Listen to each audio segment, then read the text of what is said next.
Hello, I am doing another take on trying to cover the notes that we did today, uh, Wednesday, October 14th, about quadratics and solving the quadratic.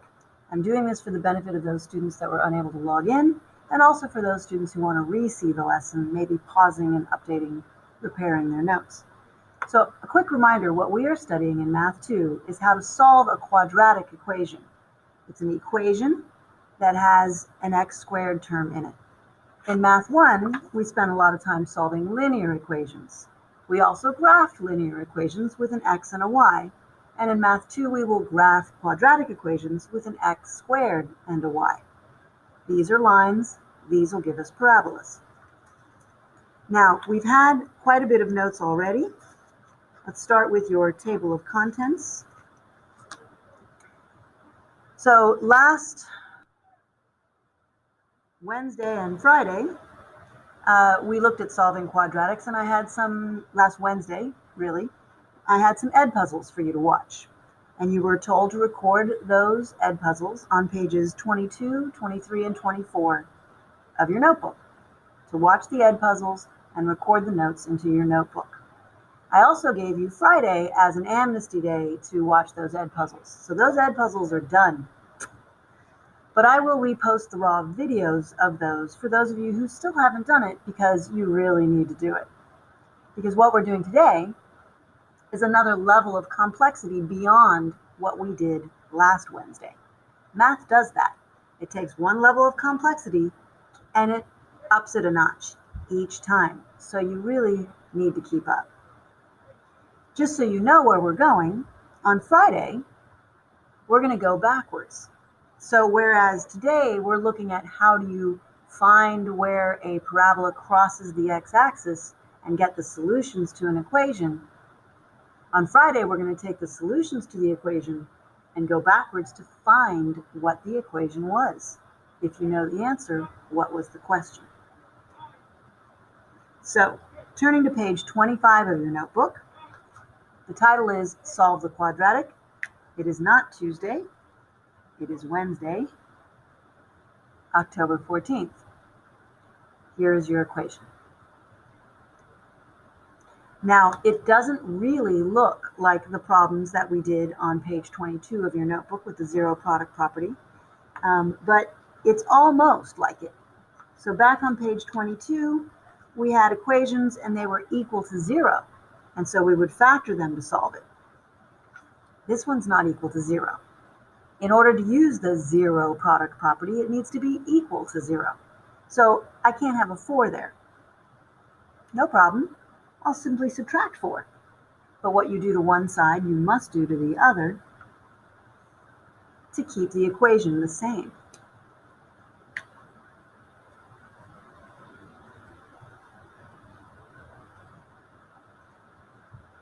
Now I am one step closer to using the zero product property, except that's not a product. That's a sum. So we need to factor it. So this is where some of you need to review page 16 of your notebook on how to factor a trinomial where the leading coefficient is some number other than 1. Because on the last test, I was very disappointed that many of you did it in a method that smacked suspiciously of the methods that would be shown to you if you were solving it in PhotoMath or having Google solve it for you, which is, to be clear, cheating. And if you do it on the next test, I will give you a 0, even if you get the right answer.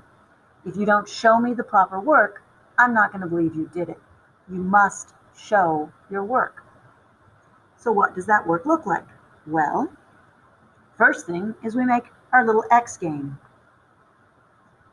And you ask yourself, how do I get some numbers that give me a certain product for a certain sum? The product I'm looking for is going to be 14. And I got that by multiplying A times C, the first term times the constant term. And I want those factors to add up to -9. So I'm looking for factors of 14 that add up to -9.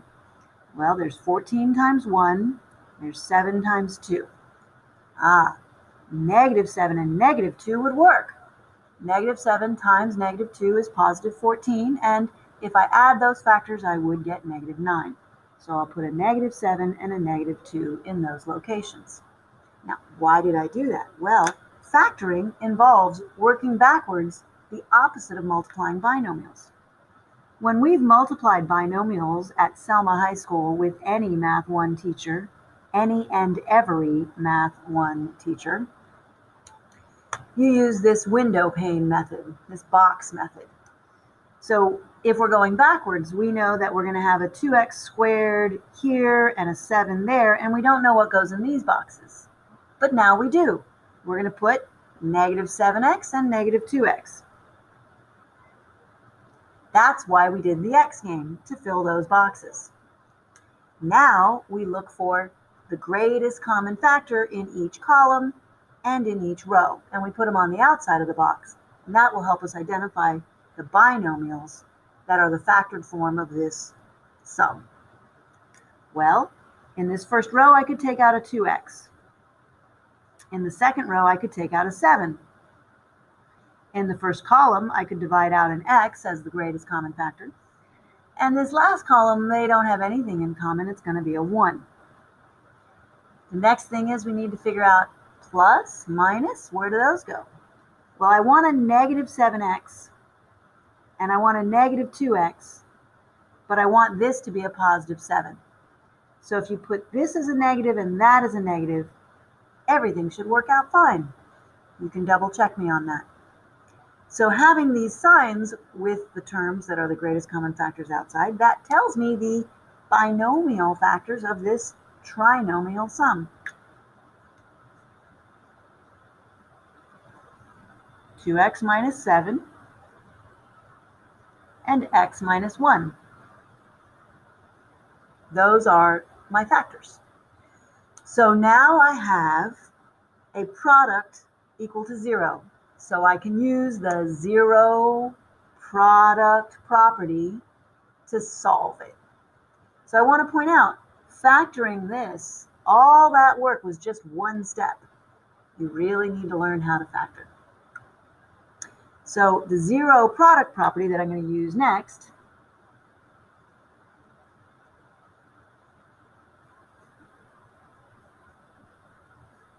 this product property, the zero product property, tells me that if two things are multiplied together equals 0, either one of them equals 0 or the other one equals 0. And if you want to know where to find this in your textbook, I think the zero product property is on page 275 of your textbook, and you can read it there. So what am I going to do? I'm going to set the first factor equal to 0 and the second factor equal to 0. Now these are linear factors. They're the kinds of problems not only were you solving in Math 1, but you actually solved them in 8th grade.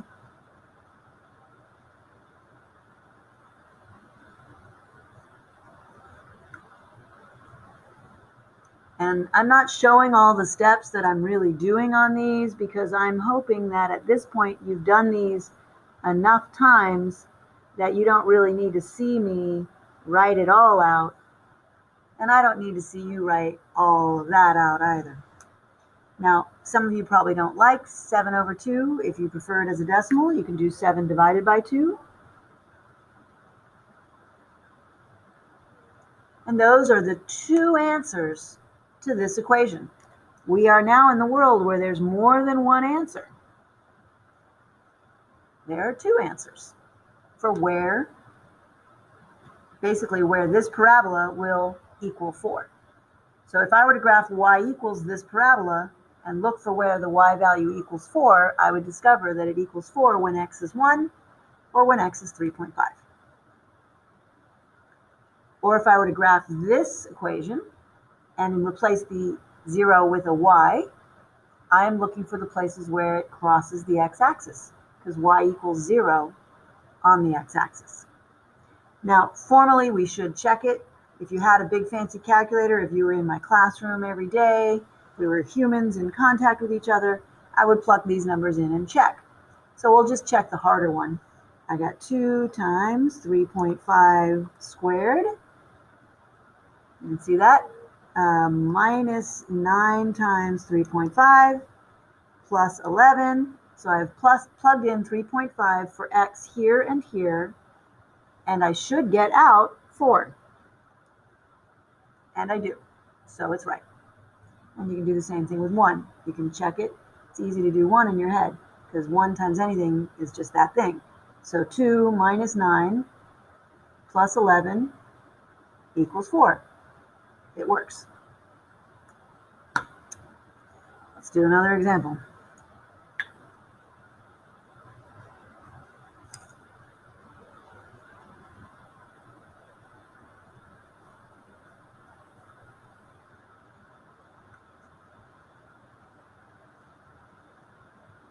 So again, like the last example, our first step is going to be to rearrange things so that they are equal to 0. That's a really important step to practice. So rearrange so the quadratic is equal to 0. In this case, that means I gotta get rid of that minus x. The inverse of minus x is plus x. But if I add x to the right, I got to add x to the left, and I got to line it up with my x terms. I got to combine it with a like term.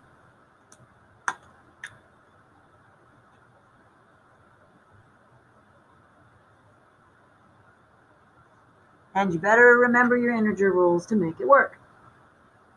So once again, I'm in a situation where one step in my problem is to factor a trinomial that has a leading coefficient that is not 1.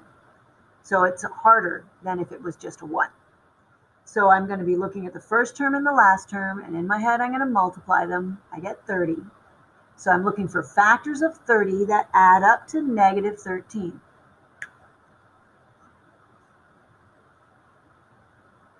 And I'm going to write this down on my paper, so if Miss Long is looking at my work, she knows I showed my work and did it myself. Factors of 30, there are many. 30 times 1, 15 times 2, 10 times 3, 6 times 5. I want it to add up to negative 13, but multiply to positive 30.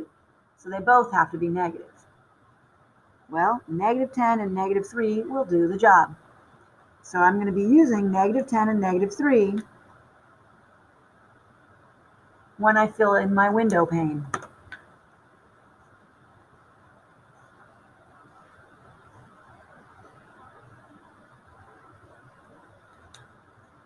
The first term goes in the upper left, the last term goes in the lower right, and these numbers guide me in splitting it up. I look for the common factor of every row and every column.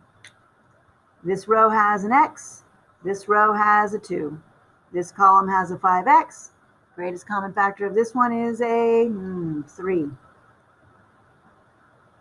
I got to figure out my signs so that everything ends up with a positive 6, but negatives there. So if both of those are negative, it should do. And you can see that your factors will be x minus 2 and 5x minus 3. But rather than just moving on, I want to show those of you who have been using Photomath and Google what it is that Photomath and Google are actually doing so that you understand it. And you also understand why you still need to show me this work. Because the first step they take is that they split up this middle term.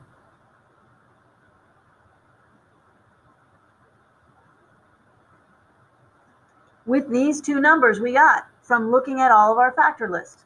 If you can't tell me how you got that, I know you got it from the internet, and I'm not going to trust you. I got to see the work. I got to see you figure out the negative 10 and the negative 3. So the next thing that they're doing in Photomath is basically what we're doing with this column and this column, which is that they factor out the greatest common factor of the front two terms and they factor out the greatest common factor of the last two terms.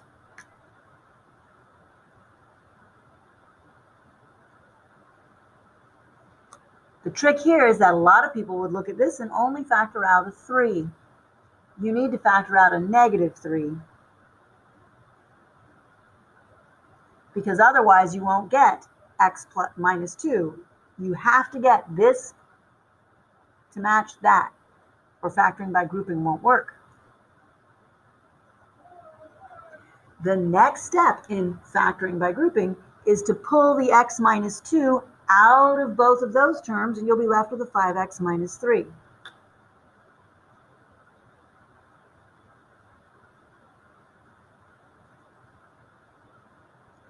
Now, I've been teaching algebra since 1989. I have had a lot of experience with students learning factoring by grouping and factoring with the window pane method. This method is easier. And this is the method I taught you and should be on your notes on page 16. I never taught you this. This isn't in Delta Math either. This is better. So now we have a product equal to 0. So I can use the zero product property, just like I did here. Again, you can reread it in your textbook on page 275. I'm going to set each factor equal to 0.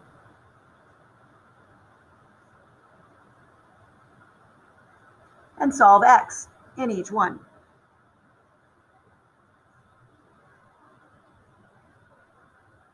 And again, if you prefer decimals, you can write this.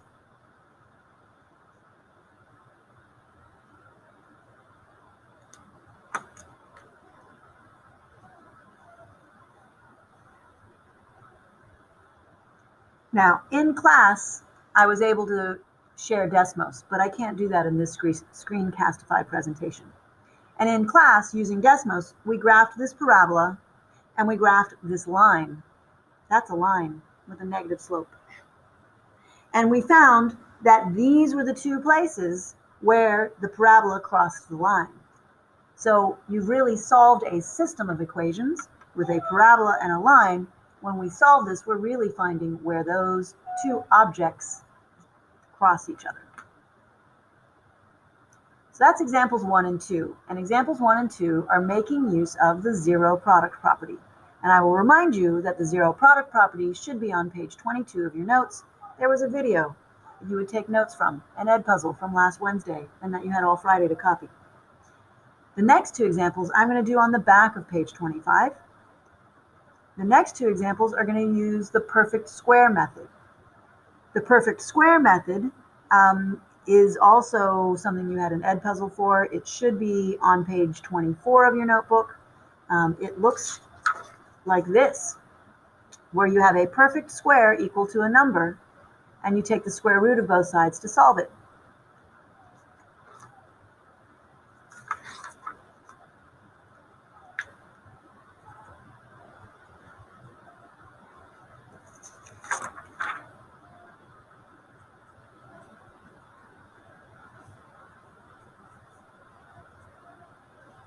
So this is slightly more complicated than the perfect square method.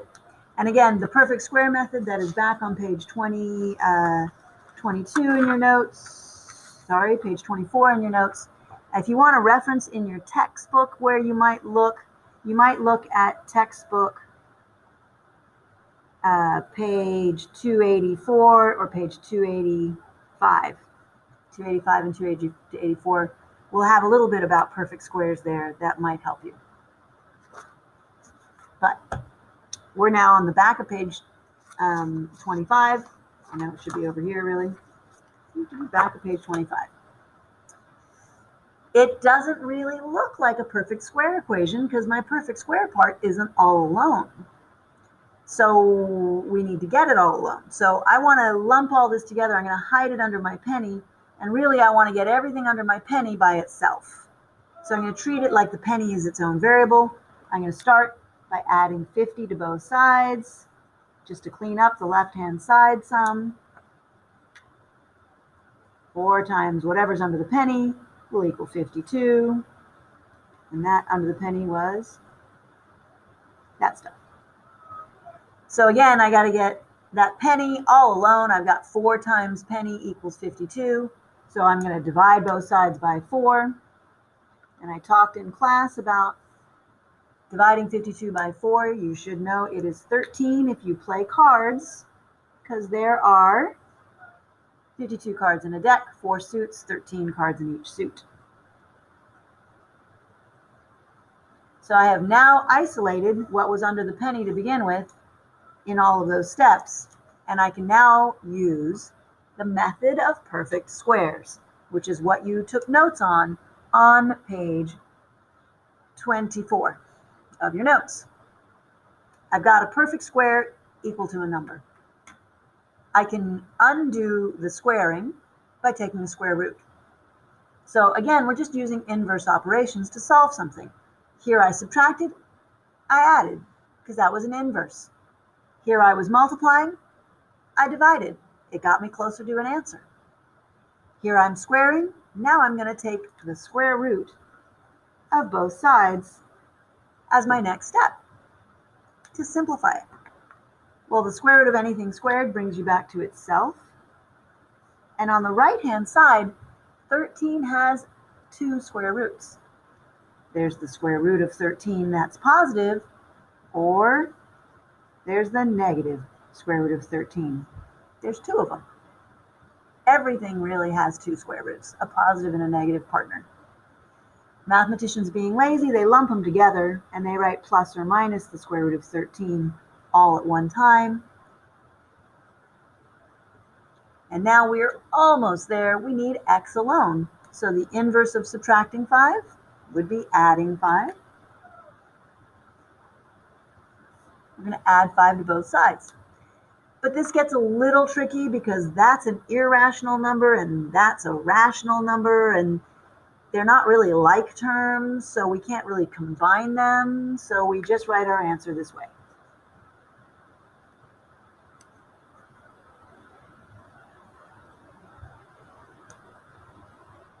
Now, that's the exact answer. We can get a decimal approximation with the calculator. We can write 5 plus the square root of 13, and I get a long decimal, 8.6 blah, blah, blah, blah, blah. It goes on forever because it's irrational. And I can have 5 minus the square root of 13.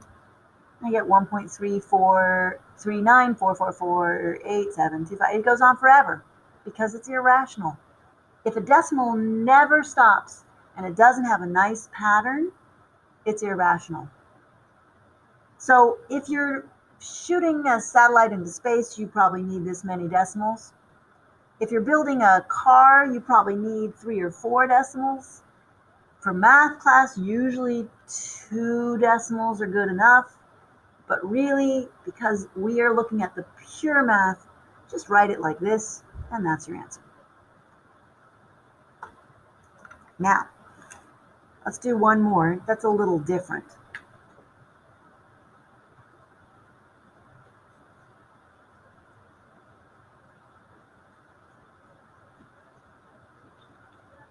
So for this problem, once again, we want to get all the stuff that is under the parentheses isolated by itself. So I'm going to just treat it like the stuff that's under my penny is a variable that we need to isolate. So pretend it's like a 3y minus 6 equals negative 3. You want to start by getting rid of that negative 6 by doing the inverse operation.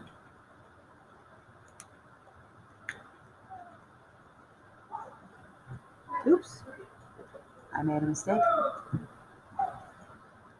What you do to one side, you do the exact same thing to the other side. So 3 times whatever's under the penny equals 3. So in that case, again, we got to get what's under the penny alone. We're going to divide both sides by 3. And you get 3 divided by 3 is 1. So the stuff under the penny equals 1. Well, the stuff under the penny originally and also at the end is just x squared minus 8. Now, this is slightly different than example 3. In example 3, I had something on the outside of my parentheses, but here I do not. So the parentheses at this point are no longer necessary. I could just write this like that. And now, once again, I want to get the squared part alone so I can use the method of perfect squares. So I'm going to get rid of the minus 8 by doing the inverse.